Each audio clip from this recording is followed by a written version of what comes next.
कभी शिक्षा का गढ़, आज खामोशी का मंजर। ये कहानी है कांडा की, जहां ज्ञान के दीप जलते थे, आज वहां वीरानी पसरी है। 1942 में बना कांडा इंटर कॉलेज सिर्फ एक स्कूल नहीं, बल्कि एक ऐसी तपोभूमि थी जहां से बड़े बड़े विद्वान, अधिकारी और IAS तक निकले। कभी अल्मोड़ा के नामी स्कूलों को टक्कर देने वाला ये संस्थान आज खुद अपनी पहचान बचाने के लिए जूझ रहा है।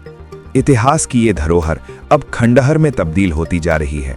दीवारें टूट रही हैं, लेकिन उससे पहले टूट रही है हमारी संवेदनाएं। बागेश्वर का जिला प्रशासन हर बार आता है, हालात देखता है और फिर झूठे आश्वासनों की चादर उड़ाकर लौट जाता है। लेकिन सवाल ये है, क्या सिर्फ आश्वासन से इतिहास बच पाएगा? कांडा की शिक्षा विरासत आज अपने अस्तित्व की लड़ाई लड़ रही है, और अब एक बार फिर आवाज उठी है, इस ऐतिहासिक शिक्षा मंदिर को पुस्तकालय के रूप में विकसित किया जाए, ताकि यहां फिर से ज्ञान की लौ जल सके। अब देखना दिलचस्प होगा, क्या कांडा में शिक्षा फिर से जिंदा होगी या ये विरासत यूं ही खामोशी में दफन हो जाएगी? देखिए साहब, सबसे पहले आप ये माँ कालिका के दरबार में आया, माँ सरस्वती के दरबार में हमें ये बिल्डिंग जो है अल्मोड़ा डिस्ट्रिक्ट में 1942 की बनी हुई है। 1942 में ही पास आउट फर्स्ट बैच यहाँ से हुआ था। इसमें जो महान आदमी बैठे थे, जैसे डॉक्टर चिंतामणि सोटा इसी से पढ़े, त्रिलोक सिंह पबोला अर्थशास्त्री यहीं से पढ़े, डॉक्टर DD पंथी से पढ़े, और अल्मोड़ा के बाद कांडा ही ऐसा इंटर कॉलेज है जिसका पूरा अल्मोड़ा में कभी 2 फर्स्ट आते थे, कांडा में 3 आते थे। कांडा गांव के अंदर आ जाता है। लेकिन यहाँ महाकाली की शक्तिपीठ होने से बड़े जो हमारे देश में बड़े बड़ी चीज है, अभी तो बाहर है, लेकिन ये जो है ऐतिहासिक एक धरोहर है।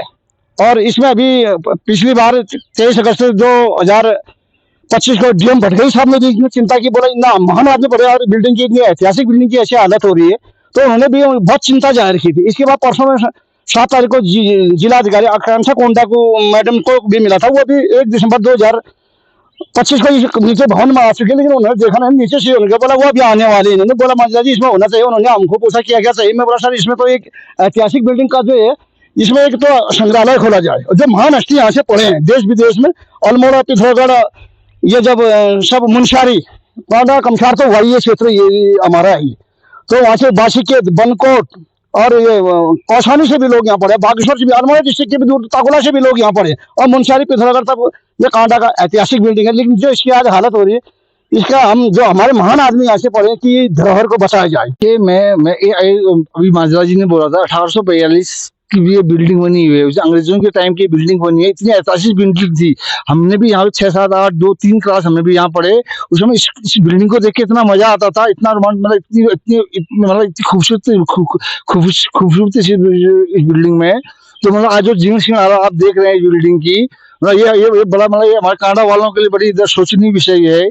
और बहुत ही मतलब बहुत दुखद है कि जो हम अपने ही क्षेत्र, अपने सरस्वती मंदिर के माता के मंदिर को जो हम उसको जो उच्च दर्जा नहीं दे पा रहे हैं, जो हम अपनी बात नहीं कह पा रहे हैं, सरकार से नहीं कह पा रहे हैं, तो ये बड़ी गंभीरता का विषय है। हमें इसके बारे में सोच विचार करना चाहिए। और हम आगे शासन प्रशासन से भी अवगत कराना चाहते हैं कि हमें जो है इस कार्य के लिए धनराशि अनुमुक्त किया जाए और इस बिल्डिंग को ऐतिहासिक बनाया जाए, इसको पुस्तकालय खोला जाए, इसमें तरह तरह की चीजें खोला जाए, ताकि देखो पूरा से आज दुनिया बदल रही है। आज दुनिया कहाँ से कहाँ पहुंच गई। आज हम उसी ढर्रे में जी रहे। कांडा का क्या विकास हुआ है बताइए। देखिए आप, जो अच्छी खासी बिल्डिंग थी, जो जीर्ण हालत तक पहुंची हुई है, और काम करने को तैयार नहीं, कोई लोग साथ देने को तैयार नहीं है। और जब तक आप लोग साथ नहीं देंगे तो कैसे आइए कांडा का विकास होगा, आप ये बताइए मुझे। तो मैं आप चैनल के माध्यम से आप सभी लोगों से, जितने कांडा निवासी है, जितने भी क्षेत्र के निवासी, जितने यहाँ से पढ़ा बड़ा IPS भी है, IAS भी है, बड़े बड़े अधिकारी रह चुके हैं, मैं सबसे अनुरोध है कि आप लोग आगे आके सहयोग कीजिए, हम लोगों को सहयोग कीजिए, ताकि हम इस बिल्डिंग को उसी आधार पर, उसी ढांचे में खड़ा कर सकें, ताकि इसमें कोई पुस्तकालय हो गया या कोई कहते अधिवेशन भवन हो गया या कुछ और चीज हम इसमें जो है खोल सकें, ताकि आने वाले पीढ़ी को हम उसको जो है दे सकें।